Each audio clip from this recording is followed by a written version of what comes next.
Hello friends, welcome back to my channel. இன்றைக்கி நம்ம என்ன பார்க்க போகிறோன்னா ஸ்டேட் டு ஸ்டேட் ட்ராவல் பார்க்க போகிறோம். தமிழ்நாடுலேருந்து கேரளா, கேரளாவிலேருந்து மகாராஷ்டிரா. ஸோ இந்த வீடியோ ஸ்கிப் பண்ணாமல் பாருங்கள், நிறைய இன்ட்ரெஸ்டிங்கான விஷயங்கள் உங்களுக்கு இருக்குது. ஸோ நம்ம ஃபஸ்ட்டு ஜேர்னி ஆரம்பித்தது வடசேரி பஸ் ஸ்டாண்ட்லேருந்து ஆரம்பித்தோம். ஸோ வடசேரி பஸ் ஸ்டாண்ட்லேருந்து தமிழ்நாடு பஸ் நிறைய நின்று அதில் தான் ஒரு பஸ்ஸில் ஏறினேன். திருவனந்தபுரத்துக்கு 76 ரூபா டிக்கெட்டு. ஸோ டிக்கெட் எடுத்துகிட்டு பஸ்ஸில் ஏறி உட்காந்துட்டேன். வடசேரி பஸ் ஸ்டாண்ட் திருவனந்தபுரத்துக்கு ஃப்ரீக்வெண்ட்டாக பஸ் இருக்குது. ஸோ கேரளா பஸ் இருக்குது, தமிழ்நாடு பஸ் இருக்குது.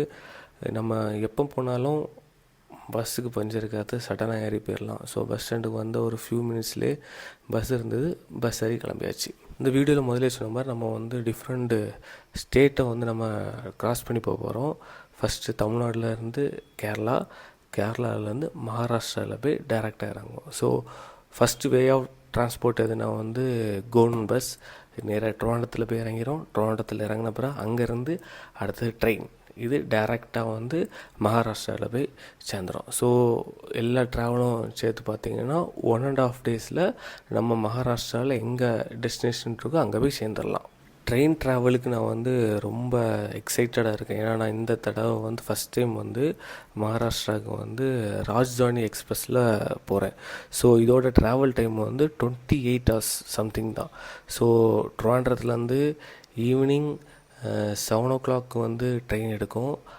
அதே இது அடுத்த நாள் ஈவினிங் 7 o'clock மகாராஷ்டிராவில் போய் சேர்ந்துடும். ஸோ இது கிட்டத்தட்ட 1 day ட்ராவல் தான். நம்ம மற்ற ட்ரெயின்லாம் பார்த்திங்கன்னா 2.5 days ஆகும், 2 days ட்ராவல் இருக்குது. ஸோ ரெண்டையும் கம்பேர் பண்ணாரம் இந்த ராஜ்தானி எக்ஸ்பிரஸ் எக்ஸ்பென்சிவ் கூட. Ticket price with food 3,700 something வந்தது. ஸோ இந்த வீடியோ எண்டில் இல்லை இதுக்கு அடுத்த வீடியோ, இந்த வீடியோ தான் லாங்காக ஏதாவது போயிடுச்சுன்னா நெக்ஸ்ட் வீடியோவில் மும்பை டு ட்ரிவாண்ட்ரம், ட்ரிவாண்ட்ரம் டு நாகர்கோவில், அதே மாதிரி நாகர்கோவிலேருந்து ட்ரிவாண்ட்ரம், ட்ரிவாண்ட்ரம் டு மும்பை. ஸோ ஃப்ளைட்டில் எவ்வளோ ஆகுது, இந்த ராஜ்தானி எக்ஸ்பிரஸில் எவ்வளோ ஆகுது, சாதா ட்ரெயினில் எவ்வளோ ஆகுது, ஒரு சின்ன கேல்குலேஷன் நம்ம எண்டில் பார்க்கலாம். இந்த ராஜ்தானி எக்ஸ்பிரஸை பற்றி நான் நிறைய விட்டு கேட்டேன். எல்லாருமே இப்போ மாடர்னாக எப்படி வந்தே பாரத் ட்ரெயின் ரன் ஆகுதோ அதே மாதிரி olden version of Vande Bharat train நாங்கள். ஸோ ஃபுல்லாக ஃபுட்டெல்லாம் ப்ரொவைட் பண்ணிடுவாங்க உள்ளே, ஃபுல் செக்யூரிட்டி இருக்கும், சேஃபஸ்ட்டு ட்ராவல், ஃபாஸ்டஸ்ட் ட்ராவல். இந்த ட்ரெயின் ட்ரிவாண்ட்ரத்துலேருந்து 7:15 கிளம்புது. நான் நாகர்கோவிலேருந்து ஒரு 3:30 to 3:40 பஸ் ஏறி இருப்பேன். ஸோ எனக்கு என்ன தோணுச்சுன்னா, காலேஜஸ் ஸ்கூல்ஸ் எல்லாம் விடக்கூடிய டைம், ஈவினிங் டைம். ஸோ அதனால் எந்த டிராஃபிக்கும் இருக்கக்கூடாது. டிராஃபிக் இருந்தால் நம்ம போகிற டிலே ஆகிரும் அப்படின்னு சொல்லி கொஞ்சம் ஏர்லியராகவே பஸ் ஏறிட்டேன். ஸோ நாகர்கோவில் டு ட்ரிவாண்ட்ரம் போகிறதுக்கு ஆல்மோஸ்ட் 2 hours ஆச்சு. இதான் என்னோடய ஃபஸ்ட் டைம் ட்ராவல் பஸ்ஸில் நான் ட்ரிவாண்ட்ரம் போகிறேன். இதுக்கு முன்னாடி காரில் ஃப்ரெண்ட்ஸை ட்ராப் பண்ணதுக்கு, ஏர்போர்ட்டில் ட்ராப் பண்ணதுக்கு, இல்லை பர்ச்சேசிங் இந்த மாதிரி காரில் போயிருக்கேன். ஆனால் இதை ஃபஸ்ட் டைம் பஸ்ஸில் போகிறது. ரொம்ப என்ஜாய் பண்ணேன். ட்ராவல் எல்லாம் இருந்தது, சூப்பராக இருந்தது. கேரளாவுக்குள்ளே போன பிறகு அந்த டிராஃபிக் பார்க்க முடிஞ்சிச்சு. அந்த ஹைவே தான், ஆனால் சரியான டிராஃபிக்கு. ஆனால் கரெக்டாக சிக்னல்ஸ்லாம் போட்டு போகிறனால என்னால் கரெக்டாக ஒரு 45 minutesக்கு முன்னாடியே ரயில்வே ஸ்டேஷன் போக முடிஞ்சு. நம்ம இப்போ almost Thiruvananthapuram railway station bus ஸ்டாண்டுக்கிட்ட வந்தாச்சு. ஸோ எனக்கு திருவனந்தபுரம் ரயில்வே ஸ்டேஷன் இதில் வந்ததில்லை. ஸோ என்னோடய ஃப்ரெண்ட் ஜெபகுமார் அவர்கிட்ட கேட்டிருந்தேன், தலைவா எங்கே இருக்குது ரயில்வே ஸ்டேஷன்? அப்போது தலைவர் என்ன சொல்லியிருந்தாருன்னா, பஸ் ஸ்டாண்டுக்கு டைரக்ட் ஆப்போசிட்டில் தான் இருக்குது. ஸோ பஸ் எங்கே போய் கடைசி ஸ்டாப்பில் நிற்கிதோ நீங்கள் அங்கே இறங்கிட்டு வெளியே பாருங்கள், ஆப்போசிட்டில் ரயில்வே ஸ்டேஷன் இருக்கும். ஸோ எந்த பயப்படாதீங்க.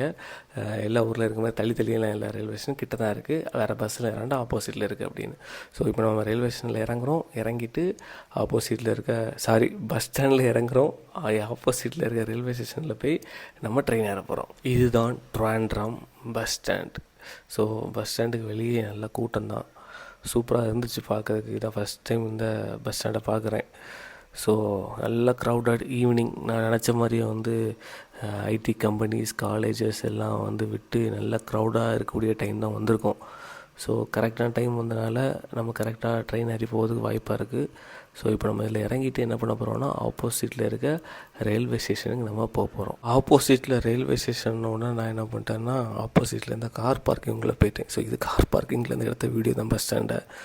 இங்கே போயிட்டு வழி தேடினா வழி காணல. அப்புறம் அதில் இருக்க ஒரு பிரதர்கிட்ட கேட்டேன், ஆனால் எப்படி உள்ளே போகணும் அப்படின்னு. கொஞ்சம் போய் ரைட் எடுங்க, அதில் ஒன்று டிக்கெட் கவுண்டர் இருக்குது, அதில் நீங்கள் நேராக உள்ளே போயிடலாம். ஸோ அப்படி என்ன பண்ண ஆரம்பிச்சிட்டேன்னா நடக்க ஆரம்பிச்சிட்டேன். ஆப்போசிட் போகக்கூடாது, கிட்ட எங்கே இருக்குன்னு பார்த்து எடுத்து போகணுங்கிறத புரிஞ்சுக்கிட்டேன் அந்த டைமில். இப்போ நம்ம ஆல்மோஸ்ட் ரயில்வே ஸ்டேஷன் கிட்ட வந்தாச்சு, உள்ளேயும் போக போகிறோம். நம்மளோட ட்ரெயின் 4th பிளாட்ஃபார்மில் நிற்கிது. ஸோ இதில் ஏறி உள்ளே போய் பார்த்து இனி ட்ரெயினை எக்ஸ்ப்ளோர் பண்ணுவோம். ட்ரிவாண்ட்ரம் டு நிஜாமுதீன் ராஜோடி எக்ஸ்பிரஸில் தான் நம்ம இப்போ போக போகிறோம்.